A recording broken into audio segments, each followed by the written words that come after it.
Welcome back to This Was Supposed to Be Easy, your go-to podcast for connection, joy, and a good dose of laughter. Hosted by two friends who've seen enough of life to know that it's never as simple as it sounds or looks. Each conversation celebrates the diverse journeys we travel, the moments of bravery, the strength we didn't know we had, and the joy we find along the way. Because let's be honest, life is full of things that were supposed to be easy, but turned out to be harder. And definitely funnier than we thought. This is Amy. And this is Cheryl.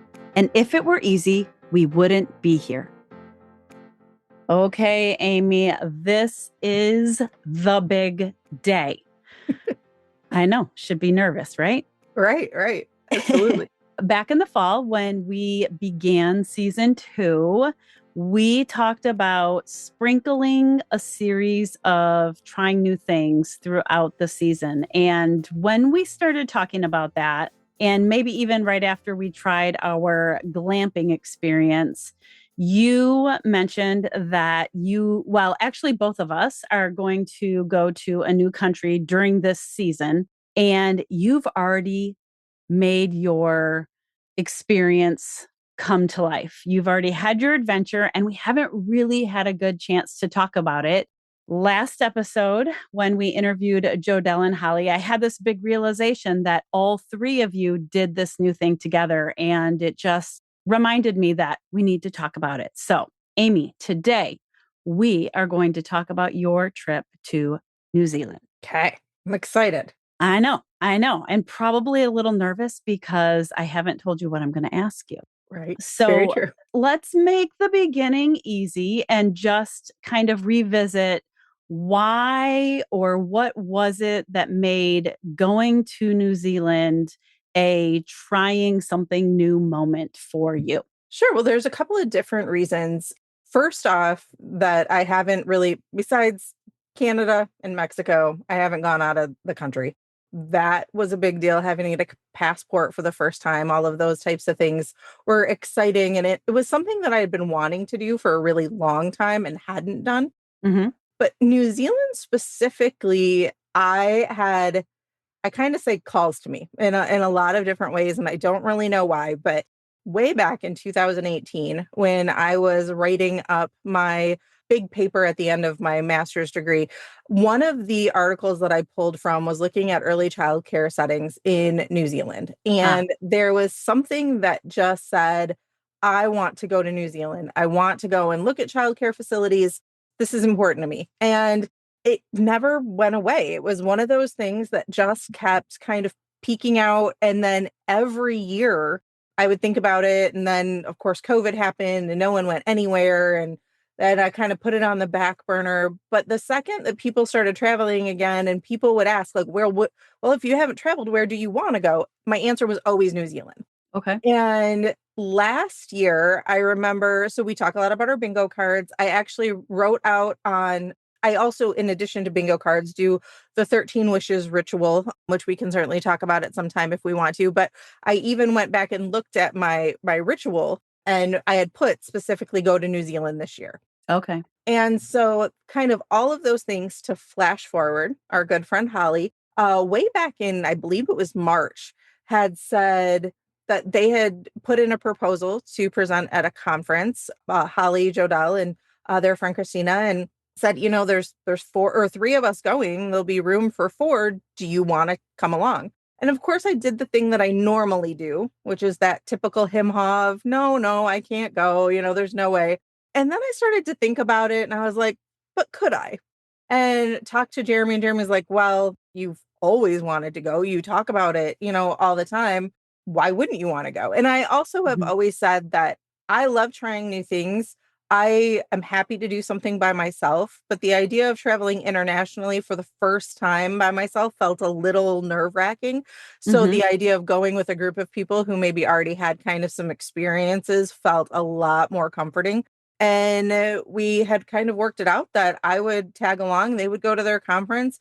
We would stay a week and do some things together. And I would have a couple of days on my own while they were at their conference. And it was awesome. It was great. Yeah. And I remember when you were getting closer to departure that you had a lot going. I mean, you had a lot of travel happening for work. You had a trip that you were committed to doing with Mitchell that you do with each of your children. And so I remember looking at the calendar with you even to just record some podcasts ahead of your trip, that it was probably one of those moments where if you hadn't committed to it quite some months ahead of time, you would have looked at your calendar and went, there's no way. There's no way I can squeeze this in along with everything else. Yes. Yeah. Over the course of, it's kind of humorous because this is the second year in a row where my fall has just been, I almost want to say explosive, Yeah. like with travel, which is amazing. I do love it. But I counted it up and I think I stayed in something like seven hotels. No, maybe it was 12 hotels between September, October, and November Mm, this wow. year. And actually then had a kind of surprise work trip in December that was added in at the very tail end. But I was gone more than I was home. Hmm. And I had just crazy experiences, but like such lovely experiences all throughout. But I traveled so much for so many different reasons Hmm. that was interesting. Like we had a good friend get married. So we had the hen party, the reason we went glamping, we had that wedding. I had a lot of work trips that I was doing, the trip to New Zealand. Yes, the birthday trip for my son, where we got to go to Las Vegas and do some really amazing things for a long weekend there. So it was just a lot of travel. Yeah. And I wouldn't say the hard part. The thing is, I wouldn't trade any of it Hmm. for anything. But while I was going, it definitely felt a bit like a marathon. Yeah. I would never want to wish that away and make it sound like, oh, it was bad because it wasn't. But it Hmm. was definitely something that, like, looking at the beginning of the calendar and the end of the calendar, it felt like I lived a whole life in that window of Yeah. time. Yeah. Yeah, for sure. So I'm wondering if, because you thought about New Zealand for such a long time before committing and then after committing before going, if we can look for just a moment at maybe your expectations versus the reality of being there. And so could you share what parts of the trip felt easy, even if it was just in your imagination? Yes, really kind of getting there, I think was ended up feeling a lot easier than I had intended. Okay. I say that because I had talked about it so long and I really didn't do any of the planning. I was with somebody else who had done all the planning, which, Mhm. if you know me, that is very much not who I am. Yeah. I'm usually the planner. Like I when we go for trips, I'm like, here's all the things, like we can do that. Like, so the fact that I wasn't, that was very different for me. But to actually get into the country was easy. I think I had all of my experiences of going into other countries was from, movies or talking to, oh, it's so difficult and it's these big conversations and things like that. And that was not hard Mhm. at all. So that made it a lot less scary. It Okay. really helped. I think that they spoke a language I understood. Yes. That I think was huge, in that everything was in a combination of English and Maori. I hope I'm pronouncing that right. Which is their indigenous language. But it was beautifully written out. Signs and all of everything where you went were written out side by side in both languages. I And love so that. that was really cool and also very helpful. Like I didn't Sure. feel like there was a language barrier that I couldn't do something because of that I didn't understand something. Yeah. So I remember you maybe being a little bit nervous about how long the trip was to get there, the flights and the stops and the layovers and all of those things. So I love that you said like getting there was easier than you expected. And I'm wondering because it was so far away, what did the first 24, 48 hours feel like in your body and in your mind? So going there felt a lot easier than coming home, as much travel does, Uh even huh. though it was the same amount of time.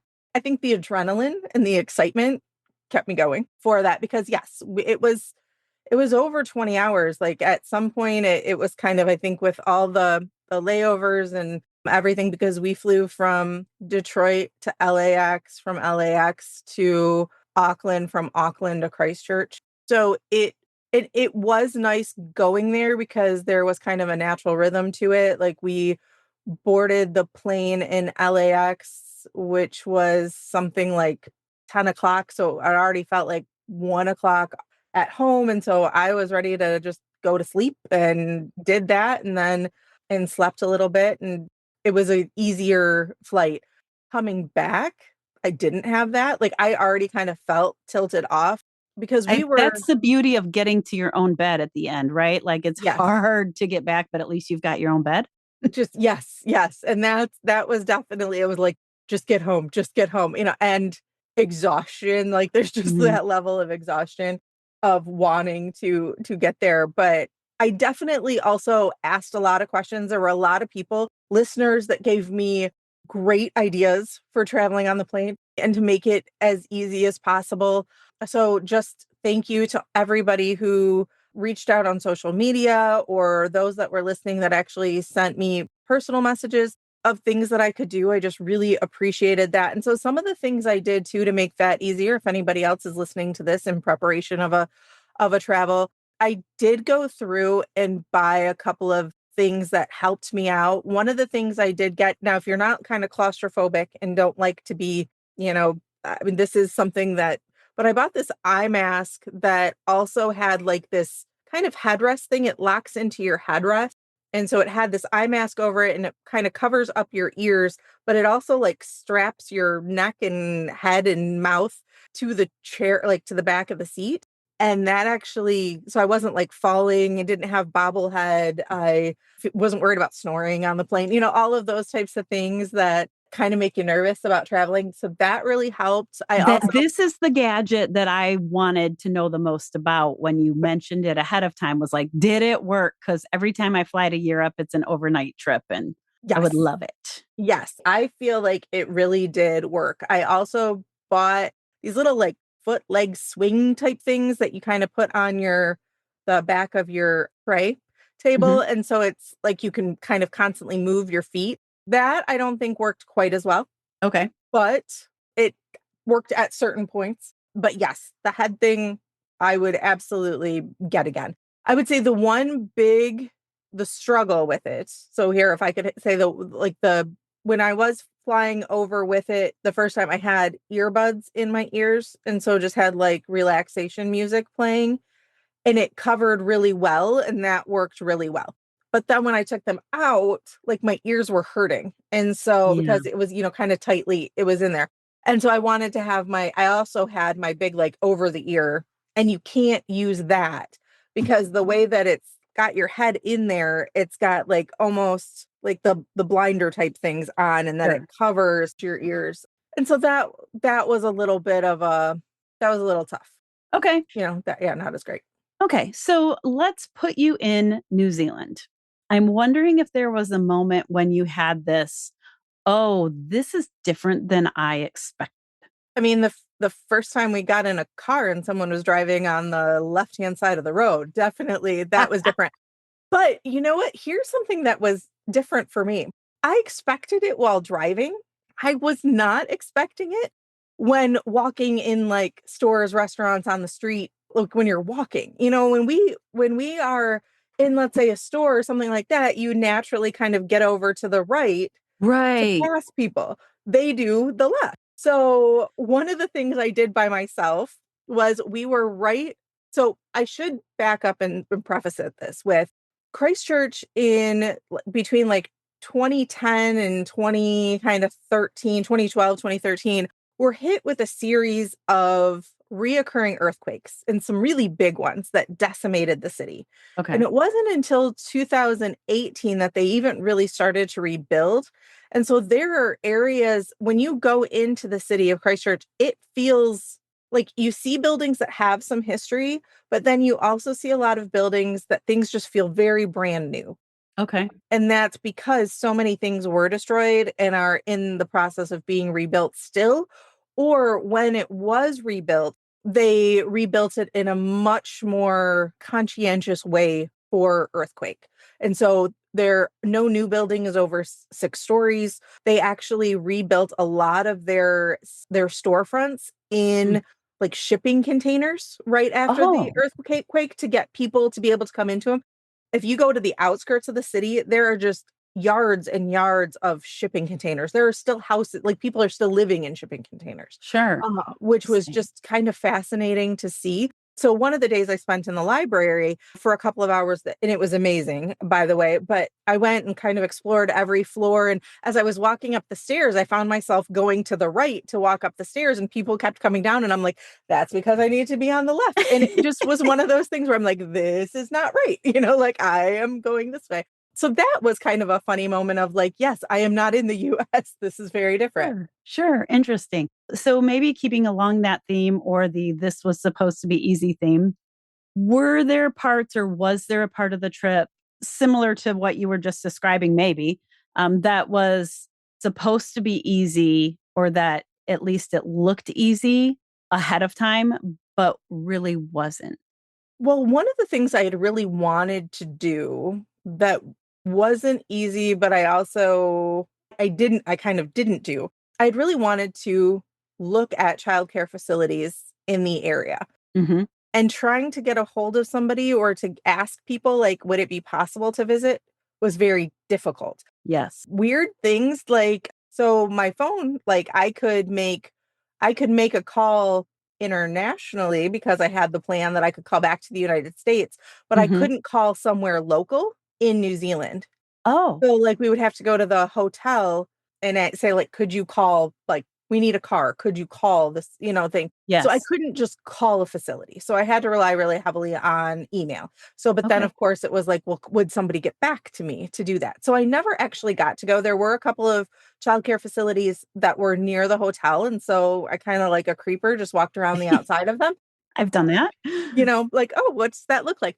But one that I really would have loved to have seen the inside of was in an old magistrate building from like the 1800s. So, like, the jail and everything was in the bottom of this really kind of cool, very historic building.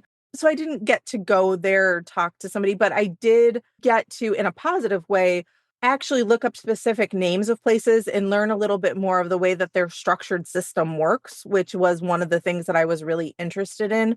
And so that was neat. One of the things too that was easy, that was great, was how friendly people were. Yeah. Yeah. Tell us about that. Yeah, I just loved, like, we'd be taking a picture and people would stop and say, do you want us, like, would you want help or something like that? We met this just lovely woman who she's from New Zealand and spends half of her time in South Carolina. And so half of the year her spouse works there and they go back and forth. And she was saying how all of her adult children live in New Zealand. Her husband, works in South Carolina half of the year and they go back and forth. And so we had, like, just kind of stood on the street and had this lovely conversation. We did we went to high tea at one point. That was really neat. And the individuals that were there, we were kind of the only ones at this hotel doing that. And they came over and the people that were working there just chatted with us and we had loved the Oh, the teapot. And so they actually like told us where we could go to buy this teapot and teacups and all of these things, but just lovely in that, like, people really wanted to talk to us and like we mhm. wanted to talk to them. We went into a lot of local little shops and just everybody had a story and it was really cool for that. And people also were really, we asked, like, well, what should we see? And while we're here, we're here for a week, we're doing this, and people just kept saying, like, oh, you should do this or you should do that, or I love this restaurant or something like that. And so people were really excited to kind of talk about those things too. Sure, sure. I heard you I heard you talk about, like, I had planned to do this, and then when I got there, it became much harder to even connect with a childcare center or a childcare program, and so you shifted maybe your expectation of what you were going to be able to see with that. Were there other scenarios where you maybe had to let go of an idea or shift your expectation and then, I don't know, maybe experienced something you didn't expect? Yes. So one of the days I had I had kind of been looking online, of course, before I went of all the things to do in the area. And one of the things that they did have was the opportunity to take the train from one side of the island to the other side of the island. Mm. And I was going to do that on a day that I was by myself and really kind of looked into it. It would have meant going to the bus station, taking the bus to the train station, the train, then it's a 5 hour ride to the other side, Ooh. like at the most narrow part of the island, 5 hours to get to the other side of the island. It was an hour off of the train and then an hour, or then you hop back on the train and take the 5 hours Wait, back. so 10 hours on a train for 1 hour off. Yeah, but I would have gotten to see more of the countryside because that was probably the thing that if I could pick anything I was maybe disappointed about, Mm-hmm. it was that we really saw a lot of Christchurch. We saw a couple of the little harboring towns around Christchurch that was great, but I would have loved to have seen more of the South Island of New Zealand and didn't get to. And so that's kind of one of the things I say, like, hey, going back, Mm-hmm. I would definitely want to plan out. And actually, there was another way to take the train where you could stop off at multiple cities and make it a couple of day trip Yeah. around the island. And with the people I was traveling with, and we were kind of doing that wasn't really an option. I mean, I could have went off for multiple days on my own, but I didn't want to do that. And so that's something I would love to go back and do. And I think too, yes, there were opportunities to be like, all right, this isn't going to work out the way it was, but I did kind of make mental note. Okay, great. When I come back again, if I come back again, what, more when, not if. I like when. I like Yeah, when. I like Holly, when too. last episode, Holly said she was definitely going back. So, Yes, yes. Then I will pre-make appointments to go into facilities before I get there. I will schedule the train ride to go around the island and kind of map out where I'm going to go and what I'm going to do during that time. right. So it won't feel maybe so as it was thought out, but I I wasn't sure how it was going to look until I was there. Sure, sure. And so just to be clear, you didn't take the train ride because it would have been 10 hours for 1 hour. But when you go back, now you Yeah, know, yeah, I really do want to do this, but I don't want to only have 1 hour at the other end. I want right. more time overnight, multiple days, multiple stops, whatever that looks like. Right. Something else to kind of see within it. And also, there's an expense, right? There's an expense that goes along with kind of everything that you do. And so, budgeting for it. Sure. I'm a big proponent of like, think about what you want to do and how you want to budget your time, your effort, your money, that type of stuff. Mm-hmm. So, what about that experience or even the entire experience of being in New Zealand? Did it reveal anything to you about ways that you handle or how you handle newness or uncertainty? I look at newness as an opportunity. I've said before, newness doesn't scare me. There sometimes can be that, like, I'm going to be uncomfortable, but I usually am the type of person that can own being uncomfortable and then get, quickly kind of get comfortable or own that, like, okay, this is going to be new. I'm not going to know everything going into it.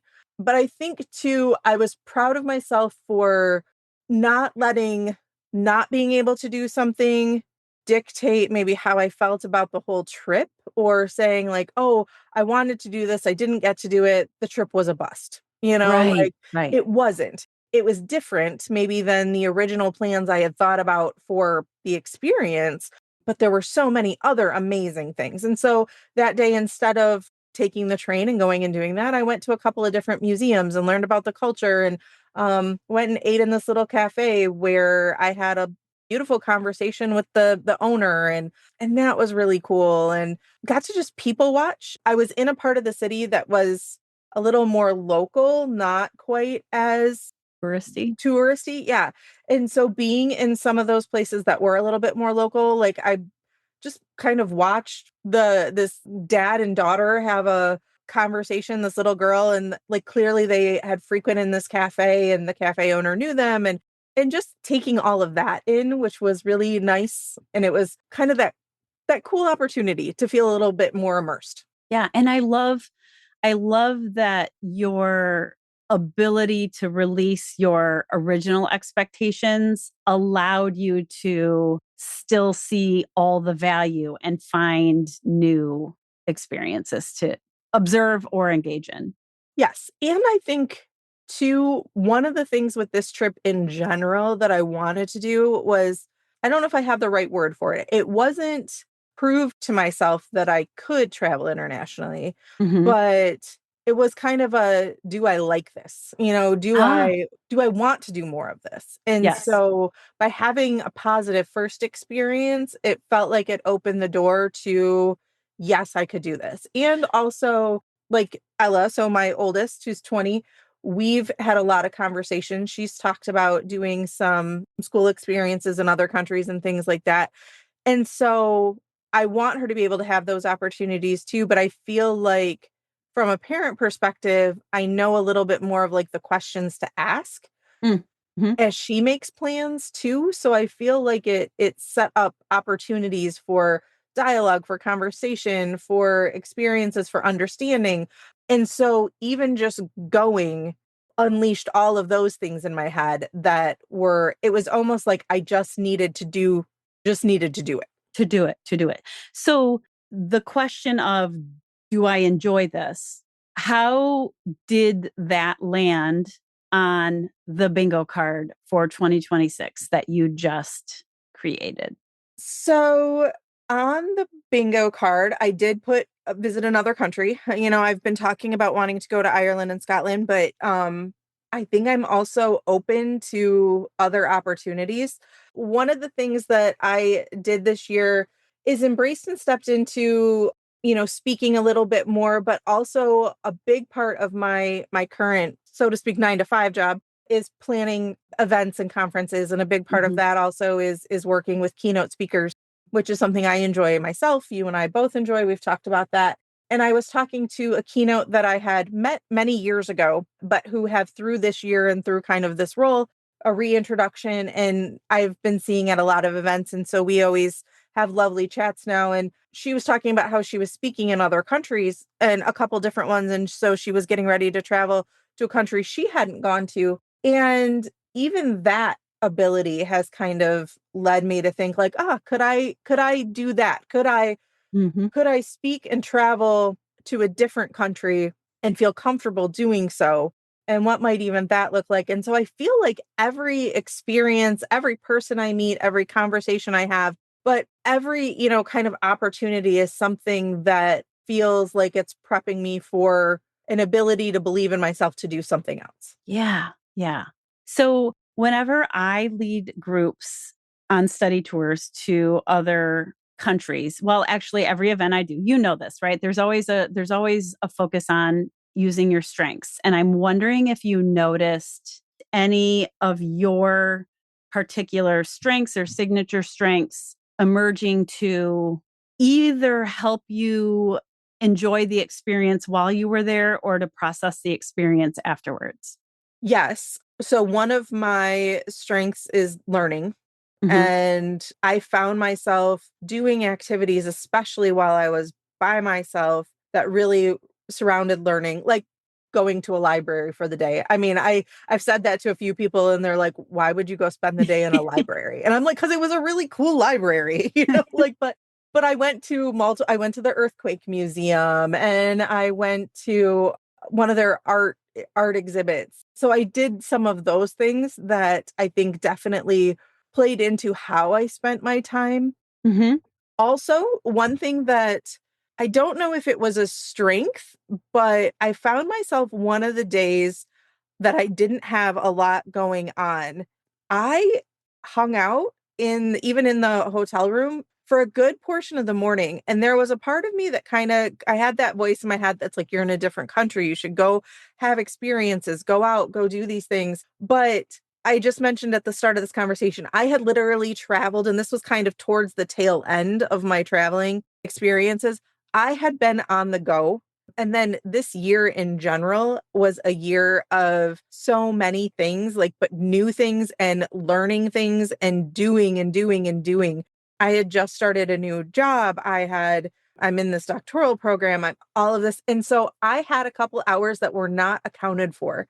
And Mhm. so I took those and I did not feel guilty about it. Like there Mhm. was a little part of me that like started to maybe have those guilt feelings of, again, you're in this country, you should be doing something different. And I was like, no, I have downtime and I get downtime even, like even less.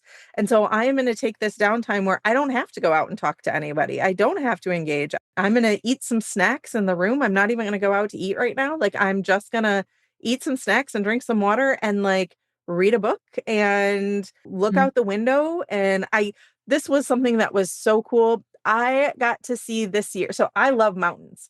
I live Mhm. in a very flat state. We live in a very flat state.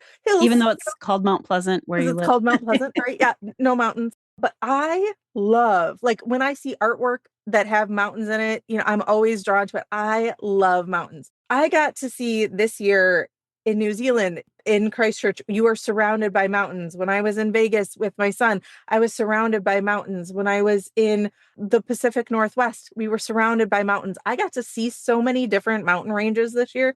Even that, though it was not on my bingo card, was something that I can say, like, this year was so awesome. I got to see mountains, so many different ones, in fact. Mhm. And so if you look at my phone, I literally have pictures of the mountain ranges in all these different places. You sent me some. Yeah, I know. Just so many random mountain pictures. But those are the things that like really do excite me. So I just sat there and like looked at the mountains and drank some tea. And that is something that was surprising. I have to mention the iced tea situation just because I am an avid iced tea drinker. There was no iced tea. There was no ice. I have heard this for other countries. My husband went to France this year for the first time. And he was like, I couldn't get iced tea anywhere. And I didn't think about it going to New Zealand. There is no iced tea. If you do get iced tea, then you can get it with like peach or a flavor, Mhm. like a sweet flavored tea. Don't go expecting to get ice in your drink. Everything is room temperature. And one of my favorite things to do is, it's so silly, but to watch like YouTube videos of individuals that come to the US from other countries and talk about their experience here. Like, I just love Mhm. to know what other individuals think about the US. And one of the things they always say is their drinks are always cold and they have ice and everything. So I wasn't thinking, of course I should have, but I wasn't thinking about the opposite side of that. Like, then there would not be ice other Right. places. In fact, like when I went to one of the cafes, they were like, "Oh, we have like this iced milk or iced something or another." And I was like, "Oh, it's ice. Okay, it's warm. I want something." I'll do it. Right. It was just a big glass of cold chocolate milk. Like it was, there was no ice. And I was like, that's a big glass of chocolate milk. That's like a very big glass of chocolate milk. But I was like, nope, that is not what I thought. In fact, it was so funny because at the library, they had this beautiful cafe. So I saw these, like smoothies. And I'm really used to smoothies being frozen. Yeah. Like if you're having a smoothie, it's like almost kind of like a fruity milkshake, without milk. No, their smoothies are cold, but not frozen in any way, shape, or form. So Mhm. that was something that was very, very different. So I just feel like I had to mention that Sure.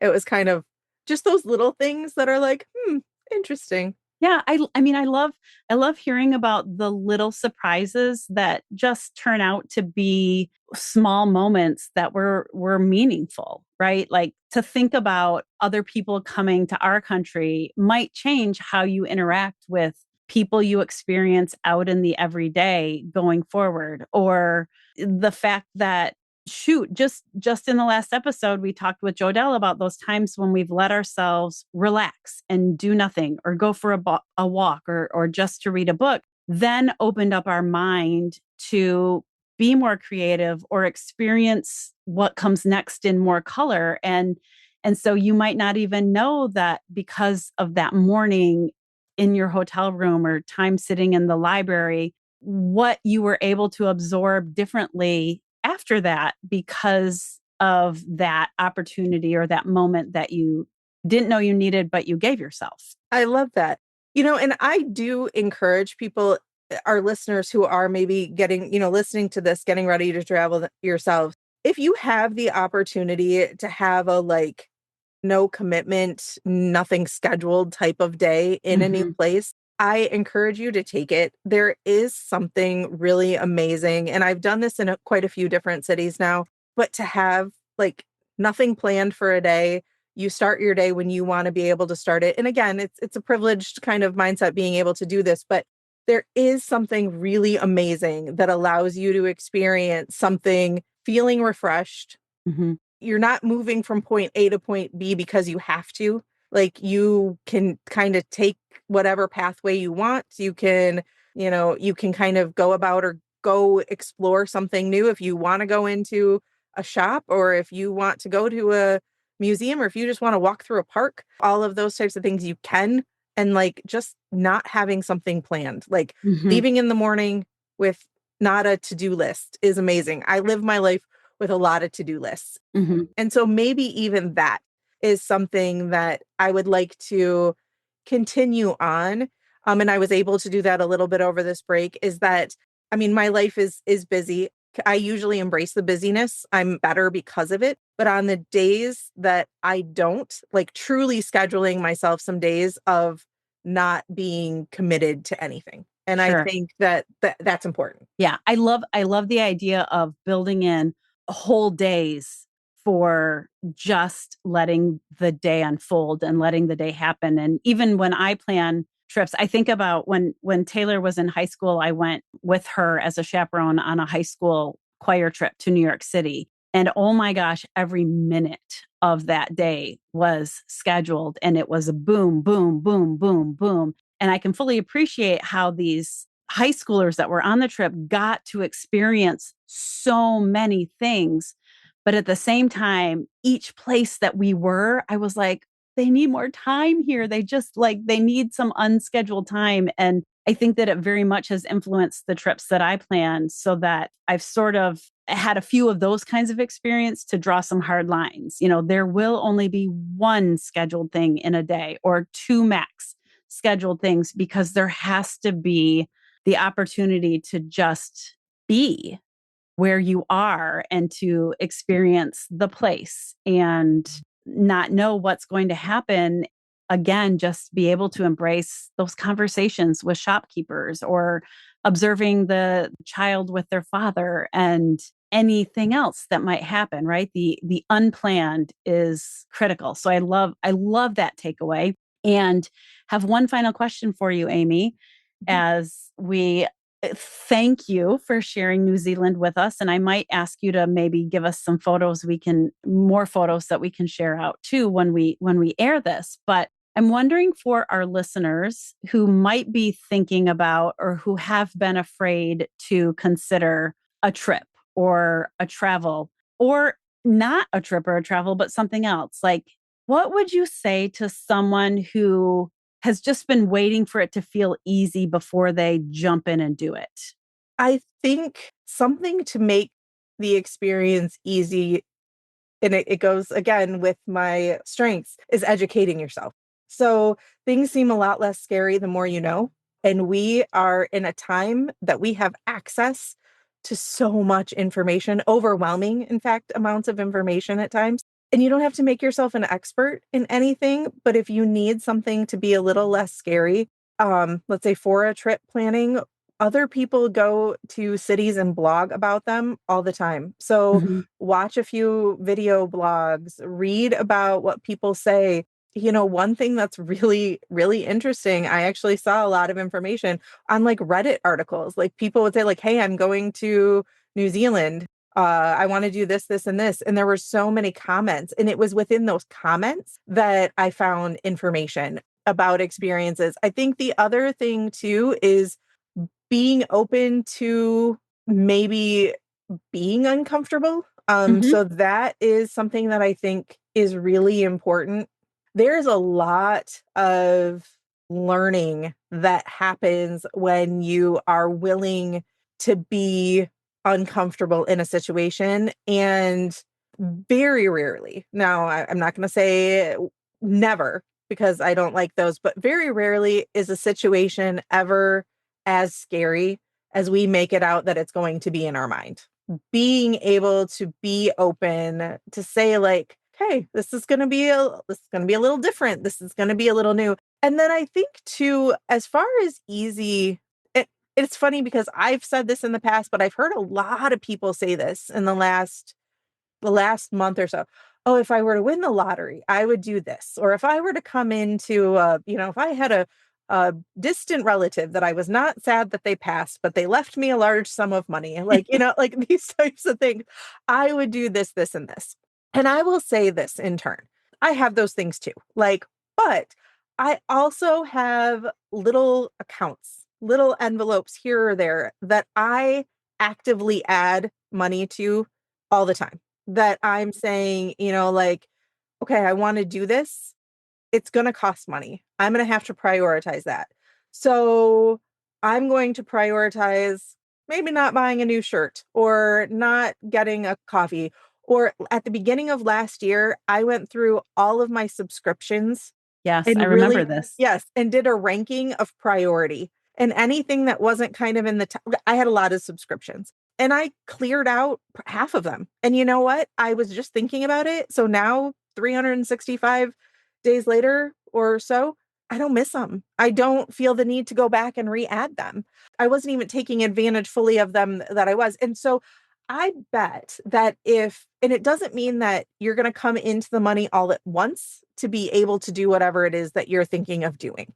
Mhm. But if you really want to do something, travel be one of them. But if you want to think about moving, if you want to go visit somebody, if you want to buy something, there is a way to prioritize. And then I would also say, so prioritizing money, yes, those, little bits here and there, all of those types of things. But then money isn't the only thing that you prioritize in life. You prioritize your time, your effort, your energy. And so I spent a lot of time watching videos of what it would be like to go to the country, looking at what other people would do, having conversations with friends and people here that I wanted to go on this trip. I talked about it a lot and I gave a lot of energy to that there were then opportunities that came about. Mhm. And then also like that timing. So I only have X amount of days off I can take from work.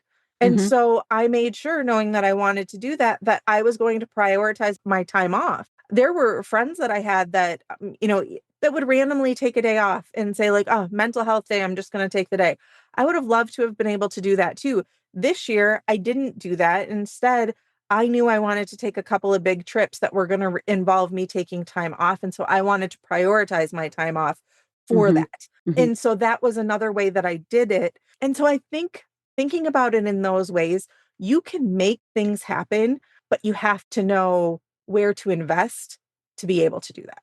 Right. So don't wait for it to just magically happen Right. or feel easy. You sort of trusted yourself to do the work to make it possible, if not Yes. easy, possible. In making it possible, it felt easy on the other side. And I think that is something that I would say to individuals. Once you've done the work, once you're kind of on the other side of it, it didn't feel as hard afterwards as it felt maybe right in that moment. Like it might feel hard saying, like, hey, you know what? I'm going to go out to dinner and I'm really going to just enjoy the friendship and I'm going to have, a salad because it's $10 on a menu versus I'm going to have this $20 meal, or I'm going to split something with somebody because I'm going to conscientiously choose to spend less, or again, the timing or things like that. So I think it's all about choices. Life is all about choices. And I really encourage our listeners to think about what's important to you. And I think that that's a great way to do it. It kind of in any area. Thank you for sharing this big, beautiful new thing that you did at the end of 2025. And I can't wait for us to try new things in 2026 together and separate and share them with each other. Absolutely. And our listeners. Thanks for tuning in to This Was Supposed to Be Easy. Remember, the best stories are the ones we live. Don't forget to like, subscribe, and keep the conversation going because life may not be easy, but listening in should be. Stay curious, stay connected, and keep wondering.